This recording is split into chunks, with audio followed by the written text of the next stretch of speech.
Elles mettent en scène les arts, la culture et la société pour vous offrir la meilleure représentation radio. Sophie Durocher. Tout un spectacle radiophonique. Bonjour tout le monde, j'espère que vous allez bien. Vous me connaissez, moi je suis toujours en train de parler yap. Mais là, je suis sans mots. Je suis sans mots depuis que j'ai vu les 2 premiers épisodes d'une série documentaire absolument explosive qui va être disponible dès le 10 novembre sur Crave. Ça s'intitule « Père sans enfant ». Alors, c'est un jeu de mots parce que ce n'est pas « père sans enfant ». Au contraire, c'est « père » et le chiffre 100. Pourquoi? Parce qu'on nous raconte l'histoire d'un donneur amateur. Lui, il aime ça, donner son sperme de façon artisanale. Le seul problème, c'est qu'il est père de plus d'une centaine d'enfants. C'est le résultat d'un travail journalistique exceptionnel de la part de Marie-Christine Bergeron, qui est journaliste à Nouveau, et de Maxime Landry, son collègue. Marie-Christine qui est en studio avec nous. Bonjour Marie-Christine. Bonjour Sophie. Écoute, je dis que je suis sans mots parce que on a l'impression que c'est le film Starbucks avec Patrick Huard, mais dans la vraie vie, multiplié par 10. C'est encore plus estomacant que le film. Comment ça a commencé, ce documentaire-là? Ça a commencé par le témoignage de quelques mamans, maximum 5 mamans, qui se sont regroupées sur Facebook, puis ont commencé à se dire, il me semble que mon donneur, que mon enfant ressemble au tien, puis ça commence à se parler comme ça. Et puis, de fil en aiguille, on commence nous-mêmes à faire notre enquête aussi reliée à ce donneur-là, un premier donneur. Monsieur X. Monsieur X. Et ça nous mène sur la piste d'un autre donneur, Monsieur Y. Et là, on se rend compte que ces donneurs-là sont très prolifiques, mais ma foi, très prolifiques. Là. On est rendu à plus de 225 enfants au Québec. C'est majeur. Et les mamans qui ont fait affaire avec eux ne savaient pas que ces hommes-là donnaient autant. Voilà. Ils sont très généreux de leur sperme. C'est bien quand on veut, en effet, tomber enceinte. La plupart des gens qui sont dans ton documentaire, ce sont des couples de femmes lesbiennes, donc qui ont besoin de sperme. Ou des mamans solo. Ou des mamans solo. En effet, tu as tout à fait raison. Le seul problème, c'est que quand elle rencontre Monsieur X ou Monsieur Y, il dit, bon, ben moi, une dizaine ou une vingtaine d'enfants maximum, elles se sentent en confiance, les futures mères. Parfaitement en confiance, parce que ces hommes-là disent qu'ils veulent faire un maximum d'une vingtaine d'enfants. Voilà. Ils arrivent aussi avec leur fiche médicale. Oui. Donc, pour prouver qu'ils n'ont pas de maladie transmise sexuellement, pas d'ITS, et qu'ils ont un bon bagage génétique. En tout cas, c'est ce qu'ils font valoir. Là. Voilà. Mais on se rend compte qu'elles se sont, dans les 2 cas, dans le cas du donneur X et dans le donneur Y, elles se sont fait flouer.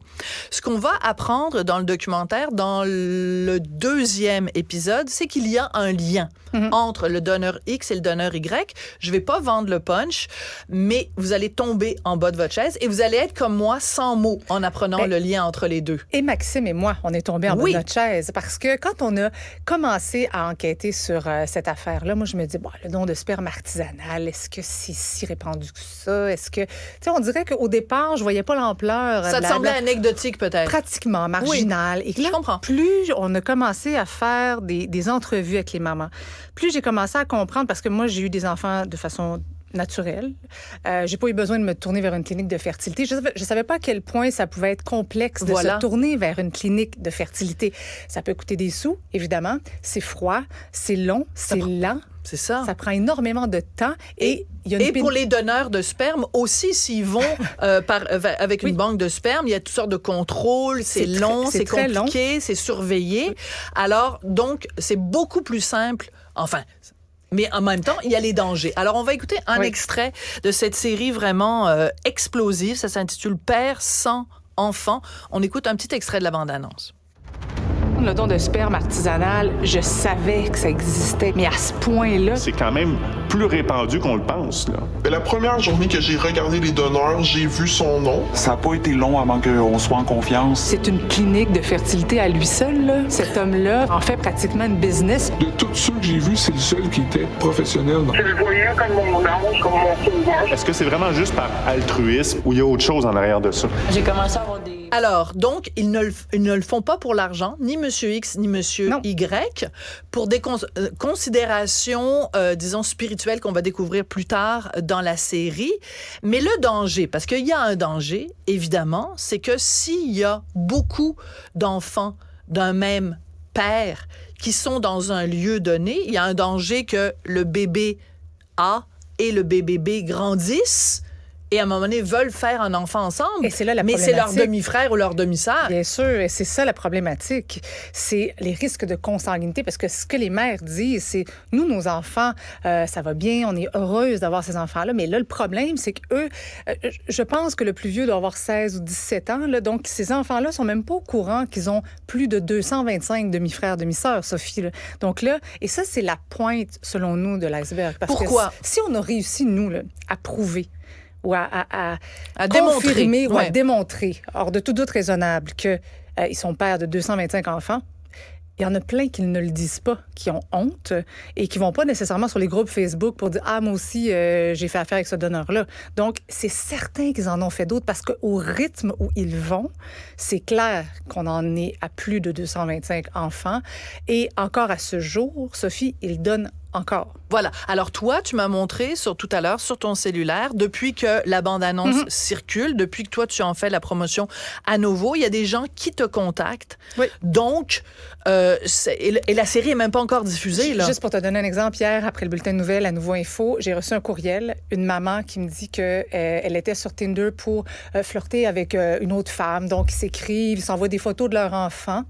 Et là, ils se rendent compte que leur enfant... Non. Oui, ont des grandes similitudes. Et là, la femme dit, c'est qui ton donneur? Et ils ont le même donneur. OK. Ouais. Là, je capote parce que moi, je pense que les scénaristes de Starbucks, il faut qu'ils écrivent Starbucks 3 ou Starbucks 2 ou Starbucks 4. Mais quand on dit la réalité dépasse la fiction... Et Sophie, je n'ai jamais dit mais c'est autant... pas drôle, mais c'est pas drôle. Ben non. C'est un drame humain épouvantable. Imagine pour les mamans qui se rendent compte que elles ont fait... J'ai une famille, notamment, qui a fait affaire avec les deux donneurs. Donc, ça devient problématique ici, là. Et juste pour revenir expliquer, juste pour bien comprendre, c'est que, donc, tu as une dame qui est en couple avec une autre femme. Elle fait 3 enfants avec le donneur X. Ensuite, elle se sépare. Elle a une nouvelle conjointe qui veut avoir un enfant. Donc là, elle fait affaire avec le donneur Y. Ne sachant pas qu'il y a un lien qu'on ne dira pas entre le X et le Y. Et donc, la fratrie a des liens entre eux. Oui, exactement. C'est assez flyé. Puis, moi, ce qui me trouble aussi, c'est que ça soit aussi facile. Tu sais, je te parlais tout à l'heure de la facilité pour ces femmes-là d'aller se trouver des donneurs. Il y a une application qui s'appelle Just a Baby. C'est le Tinder des donneurs. Sophie, je suis tombée en bas de ma chaise. J'ai fait un faux profil d'une maman. J'ai eu 50 offres de dons en 2 heures. Mais donc, il y a bien des hommes qui ont le goût de donner leur sperme. C'est quoi? C'est comme J'ai de la misère à comprendre. Par contre, il faut dire, c'est pas tous les donneurs de sperme qui ont cette idée-là de repeupler le Québec. Là, on va bien se le sûr. dire. Non, Okay. et puis, à la base, il y a plein de gens... C'est ça le problème, Marie-Christine. C'est qu'il y a plein de gens qui le font de façon bienveillante, bien intentionnée, mais il y a manifestement Monsieur X et Monsieur Y qui ont des considérations ultérieures et qui ne se rendent pas que quand c'est fait de façon démesurée, il y a un problème de génétique, là. Complètement. Puis quand on les rencontre, quand on leur pose des questions, eux ne semblent absolument pas comprendre la problématique. Parce que tu les as confrontés. Oui, les deux. Ça n'a pas été évident, parce que eux, ils veulent pas trop répondre à nos questions. C'est très... ils veulent pas nous dire le nombre d'enfants qu'ils ont. Veulent pas nous dire essentiellement s'ils ont un lien entre les deux. Donc, c'est très difficile. On a dû utiliser un autre moyen pour confirmer le lien qu'ils avaient. Mais ça a été une enquête qui était quand même difficile parce que, les mamans ne voulaient pas nécessairement s'afficher à la caméra non plus parce qu'elles ont honte, elles se sentent vulnérables, veulent pas que les enfants... Tu sais, j'ai une maman qui me dit, mon fils a 13 ans, j'ai pas envie qu'il me voie. Puis honnêtement, je les comprends. Oui, c'est pour ça que vous avez modifié les voix et il n'y a aucune façon de reconnaître. Vous êtes extrêmement respectueux. Il y a une femme quand même qui a accepté de témoigner à visage découvert. Et justement, sa motivation, c'est de dire, il faut que ça arrête. Il faut que M. X et M. Y se rendent compte que ce qu'ils font, ça a un impact et que c'est grave.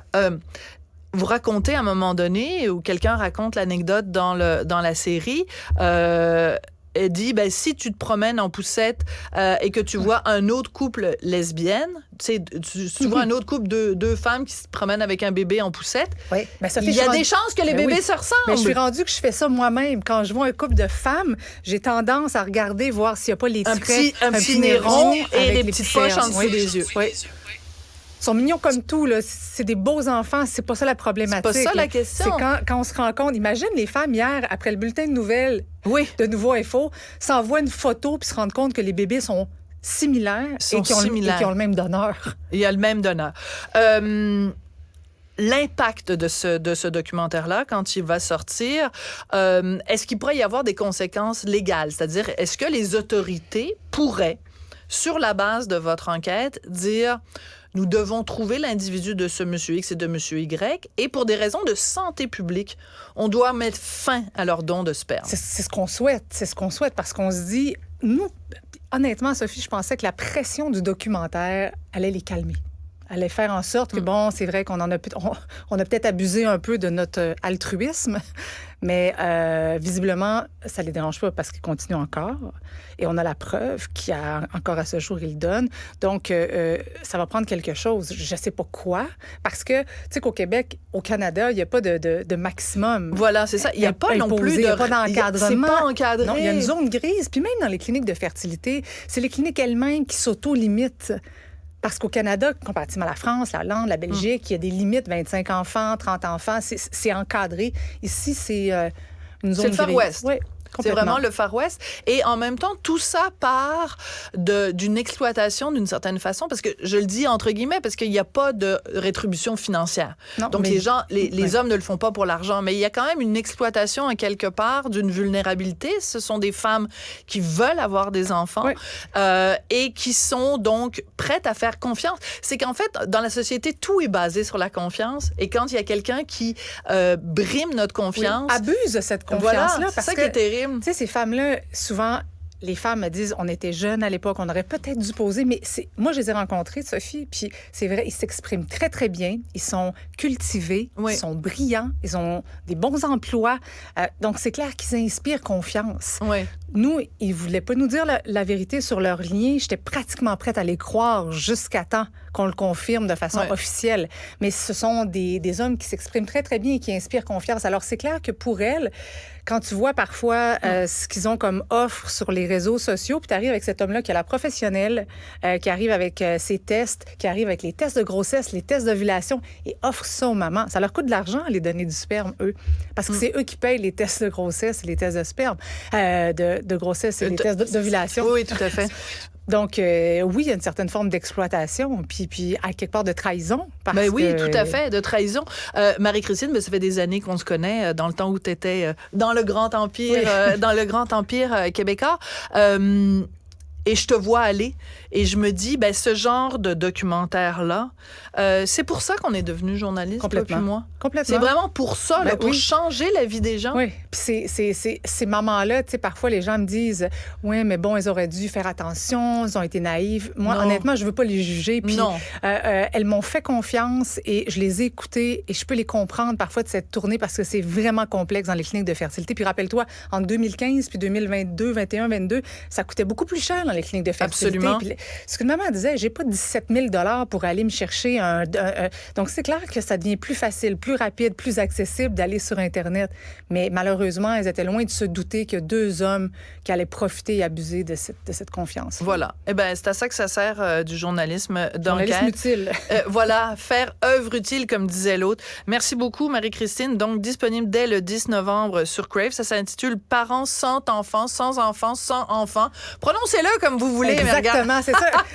C'est un titre qu'on peut prononcer comme on veut. Comme on veut. Mais en tout cas, ce qui est sûr, c'est que Monsieur X et Monsieur Y, vous avez vraiment pas de raison d'être fiers. Enfin, en même temps, vous avez fait de magnifiques bébés et vous avez donné plein de bonheur à plein de couples lesbiennes ou de femmes seules. Un petit peu trop. La semence, là, peut-être pas la semer à tout vent quand même.